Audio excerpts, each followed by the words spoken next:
안녕하세요. 2025년 S&P 500 지수를 보면요. 미국 대표 기업들 성적표인데 유독 눈에 띄는 두 회사가 있습니다. 네, 한 해 동안 주가가 무려 50% 이상 하락한 곳이 딱 두 곳인데요.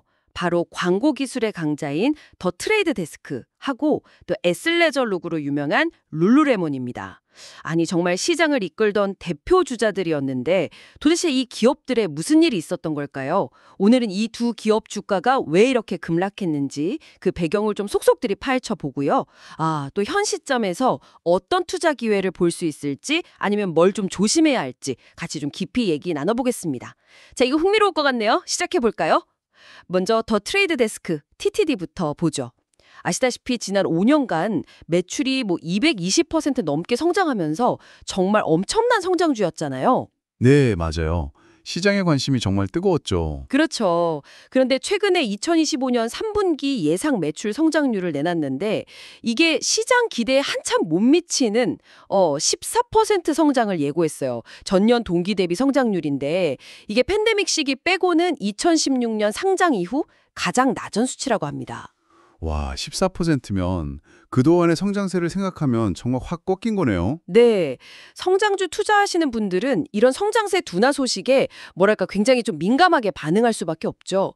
근데 실망감이 여기서 그치지 않았어요. 회사가 역사상 가장 중요한 업그레이드다. 이렇게 막 홍보했던 차세대 AI 플랫폼 코카이라고 있거든요. 이걸 출시했는데 이게 기대했던 것만큼 즉각적인 성장 효과를 못 보여주는 것 같아요. 네, 그 성장률 둔화 자체도 문제지만 이걸 좀 경쟁 환경 속에서 보면 더 명확해지는데요. 예를 들어서 광고 시장의 거인 메타 플랫폼스 있잖아요. 네, 페이스북이요? 네, 거기는 2025년 2분기 광고 수익이 21%나 증가했어요. 그런데 같은 기간 더 트레이드 데스크는 19% 증가에 그쳤습니다. 잠깐만요. 보통은 덩치가 작은 회사가 더 빨리 성장할 거라고 기대하지 않나요? 그렇죠. 보통은 그렇게 기대하는데 오히려 시장 리더보다 더 낮은 성장률을 보인 셈이니까 투자자들 입장에서는 이거 뭔가 좀 이상한데? 하는 그런 의구심이 들 수밖에 없었을 겁니다. 확실히 그렇게 비교하니까 상황이 더 와닿네요. 더 빨리 치고 나가줘야 하는데 오히려 뒤처지는 모습이라니. 게다가 야심차게 내놓은 신무기, 그 코카이 플랫폼 효과까지 좀 미미하다면 실망감이 정말 클 수밖에 없었겠어요. 이런 복합적인 요인들이 결국 2025년 한 해 동안 주가를 그냥 55%나 끌어내린 거군요. 네, 맞습니다. 여러 악재가 좀 겹친 거죠. 그럼 이번엔 다른 쪽으로 한번 가볼까요? 룰루레몬, LULUMON입니다. 아시다시피 패션, 특히 룰루레몬이 있는 애슬레저 시장은 유행도 엄청 빠르고 경쟁도 정말 치열하잖아요. 그렇죠. 브랜드 관리하는 게 정말 어렵죠. 네, 근데 룰루레몬의 가장 큰 시장인 북미 지역에서 성장이 눈에 띄게 둔화됐다는 점, 이게 가장 큰 문제로 꼽히고 있어요.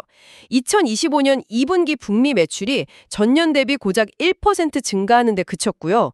동일 매장 매출은 오히려 4% 감소했다고 합니다. 1% 증가도 사실 좀 아쉬운데 동일 매장 매출이 감소했다는 건 이건 좀 심각한 신호죠. 맞아요. 이게 핵심 시장에서 기존 고객들마저 좀 외면하고 있다는 뜻으로도 볼 수 있는 거 아닌가요? 네, 충분히 그렇게 해석될 수 있습니다.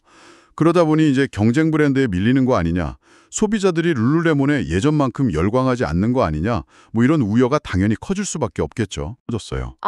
관세 문제요? 네, 2024년 기준으로 룰루레몬 제품의 한 40% 정도가 베트남에서 생산됐거든요. 근데 2025년에 미국이 베트남산 제품에 대한 관세를 올려버렸어요. 이건 정말 예상치 못한 비용 증가 요인이 된 거죠. 생산 기지 문제군요. 네, 회사 쪽 추정으로는요. 이 관세 인상 때문에 2025년 한 해 동안 총이익이 무려 2억 4천만 달러. 우리 돈으로 하면 정말 어마어마한 금액인데 이게 줄어들 거라고 합니다. 2억 4천만 달러요? 와, 매출도 예전 같지 않은데 비용 부담까지 이렇게 커지면 수익성 악화는 불보듯 뻔하네요. 네, 그렇죠. 피하기 어려운 상황이 된 겁니다. 결국 이 핵심 시장인 북미에서의 성장 정체 그리고 갑작스러운 관세 폭탄 이 두 가지 어려움을 겪으면서 연간 수익 전망치를 낮출 수밖에 없었고 이게 주가에 그대로 반영돼서 2025년에 54%라는 큰 폭의 하락으로 이어진 거군요. 상황이 생각보다 심각해 보이는데요. 네, 좀 어려운 시기를 보내고 있는 건 분명합니다. 자, 그럼 이제부터가 진짜 고민이 시작되는 지점인데요. 이렇게 주가가 반토막이 난 두 기업, 더 트레이드 데스크와 룰루레몬, 현 시점에서 투자 관점으로 보면 어느 쪽이 더 매력적일까요? 아니면 둘 다 아직은 좀 더 지켜봐야 할까요? 여러 분석들을 종합해보면요. 의외로 룰루레몬이 상대적으로 좀 더 안정적인 선택지가 될 수 있다. 이런 시각이 있습니다. 안정적이요? 주가가 그렇게 빠졌는데도요? 매출은 사상 최고치를 기록할 것으로 예상된다는 점이 좀 흥미로워요.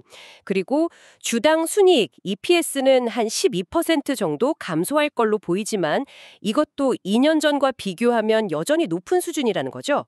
그러니까 사업 기반 자체가 막 흔들리는 그런 심각한 위기는 아니라는 해석이 가능한 겁니다. 아, 그렇군요. 펀더멘털 자체가 완전히 무너진 건 아니다, 이 말씀이시죠? 네, 그렇죠. 게다가 현재 주가 수준을 보면 그 주가 수익 비율, PEI라고 하죠. 이게 한 12배 수준까지 내려와 있어요.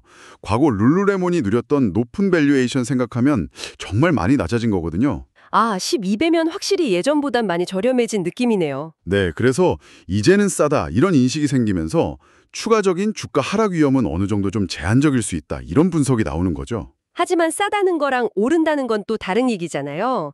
결국 주가가 다시 좀 의미 있게 반등하려면 이 성장 두너문 기제를 해결하고 다시 성장 스토리를 써야 할 텐데 그게 가능할지가 관건이겠네요. 맞습니다. 자칫 잘못하면 그냥 계속 저평가 상태에 머무르는 이른바 가치 함정, 밸류 트랩에 빠질 수도 있는 거 아니에요? 아, 정확한 지적이십니다. 그래서 룰루레몬은 현재의 안정성과 낮은 밸류에이션에 주목할 거냐 아니면 성장성 회복의 불확실성에 무게를 둘 거냐 여기에 따라 평가가 좀 갈릴 수 있어요. 반면에 더 트레이드 데스크는 좀 더 뭐랄까 고위험고수익 성격이 강하다고 볼 수 있습니다. 장기적인 성장 잠재력에 대한 기대감이 여전히 남아있기 때문이죠. 성장 잠재력. 네, 물론 광고기술 시장 이거 정말 변화 빠르고 경쟁도 엄청 심합니다. 특히 AI 기술이 발전하면서 앞으로 판도가 어떻게 바뀔지 예측하기 어렵죠. 현재 더 트레이드 데스크의 주가 매출 비율, PSR이 한 10배 수준인데요. 이게 성장주에게 아주 높은 밸류에이션은 아니지만 만약 성장세가 여기서 더 꺾인다. 그러면 주가가 추가로 하락할 위험도 분명히 존재합니다. 아까 말씀하신 그 코카이 플랫폼에 대한 기대가 실망으로 바뀐 점도 큰 부담일 거고요. 근데 이 코카이 플랫폼 초기 부진에 대해서 다른 시각도 좀 있나요? 네, 그 점이 또 흥미로운데요.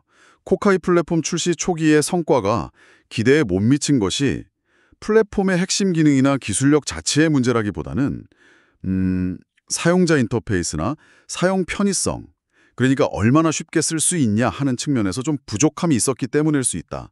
이런 지적이 나옵니다. 기술 문제가 아니라 사용성 문제일 수 있다. 네, 새로운 기술을 도입했을 때 사용자들이 익숙해지고 그걸 잘 활용하기까지 시간이 좀 걸리는 경우가 종종 있잖아요. 약간 그런 맥락으로 볼 수도 있다는 거죠. 그럴 수 있겠네요. 회사 측에서도 이미 이런 사용자 피드백을 알고 있고 개선 작업을 진행 중이라고 밝히고 있어요. 만약에요, 이 사용성 문제가 해결되고 기업들이 코카이 플랫폼의 진짜 가치를 알아보면서 본격적으로 도입하기 시작한다면 어떻게 될까요? 어떻게 될까요? 프로그래매틱 광고, 그러니까 자동화된 방식의 디지털 광고 시장은 구조적으로 계속 성장할 걸로 예상되는 분야거든요. 이 거대한 시장의 성장에 다시 올라탈 수만 있다면 더 트레이드 데스크는 장기적으로 봤을 때 상방한 주가 상승을 보여줄 잠재력이 있다는 거죠. 좀 더 넓은 시각에서 보면 이 단기적인 부진을 딛고 다시 성장 궤도에 오를 수 있느냐, 이게 핵심 포인트가 되는 겁니다. 그러니까 코카이 플랫폼 문제가 어떤 기술적인 결함이라기보다는 일종의 성장통이고 이게 개선될 여지가 있다면 지금의 주가 하락이 오히려 장기 투자자에게는 기회가 될 수도 있다. 이런 말씀이시군요. 네, 그렇게 볼 수도 있는 거죠. 물론 그 개선이 성공적으로 이루어질지는 지켜봐야 하겠지만요. 위험 부담은 있지만 성공했을 때 보상이 클 수 있다는 점에서 매력적일 수는 있겠네요. 맞습니다. 위험과 기회가 공존하는 거죠. 그래서 결론적으로 보자면 단기적인 변동성이나 위험을 좀 감수하더라도 장기적인 성장 잠재력에 베팅하고 싶다. 그러면 더 트레이드 데스크를, 반대로 현재의 안정성 그리고 낮은 밸류에이션에 좀 더 무게를 둔다면 룰루레몬을 고려해 볼 수 있다. 이런 분석이 좀 우세한 것 같습니다. 물론 이건 어디까지나 현재까지 나온 정보들을 종합한 하나의 관점일 뿐이고요. 네, 투자 결정은 항상 신중해야 하죠. 자, 오늘 이야기 한번 정리해 보겠습니다. 한때 시장의 총화였던 더 트레이드 데스크, 성장세 둔화와 야심작 코카이 플랫폼의 예상밖 부진으로 주가가 크게 출렁했죠. 하지만 문제점으로 지적되는 사용자 경황 같은 것들이 개선되고 프로그래매틱 광고 시장의 성장세에 다시 올라탄다면 장기적인 턴어라운드 가능성이 있다. 이런 분석이 있었습니다. 네, 개선 여부가 관건이겠네요. 그리고 룰루레몬은 핵심 시장인 북미에서의 성장 정체, 그리고 베트남 관세 인상이라는 악재를 만나면서 주가가 급락했지만 여전히 견조한 매출과 수익성을 유지하고 있고 밸류에이션 부담도 낮아졌다는 평가가 있습니다. 다만 다시 성장 스토리를 쓰기 전까지는 주가 상승이 좀 제한적일 수 있다. 이 점은 고려해야 하고요. 오늘 저희가 함께 살펴본 내용들이 여러분 각자의 투자 판단에 조금이나마 좀 깊이를 더하는 계기가 되었으면 좋겠습니다. 네, 오늘 우리는 주가가 크게 하락한 이 두 기업을 통해서 참 흥미로운 질문과 마주하게 된 것 같아요. 하나는 성장세가 꺾인 성장주 안에 숨겨진 턴어라운드의 가능성을 믿고 그 불확실성이라는 위험을 감수하면서 투자하는 길입니다. 다른 하나는 비록 성장은 둔화됐지만 비교적 안정적인 사업 기반과 낮아진 가격표를 보고 현재의 가치에 투자하는 길이죠. 성장성이냐 안정성이냐 참 어려운 선택인데요. 그렇죠. 이건 결국 투자자로서 어떤 종류의 위험을 감수하고 또 어떤 종류의 보상을 기대하는지에 대한 근본적인 질문으로 이어집니다. 여러분이라면 이 두 가지 상반된 매력 앞에서 어떤 점에 더 마음이 끌리시나요? 한번 차분히 생각해 보시면 어떨까 싶습니다. 어쩌면 정답은 여러분 각자의 투자 철학 안에 있을지도 모릅니다.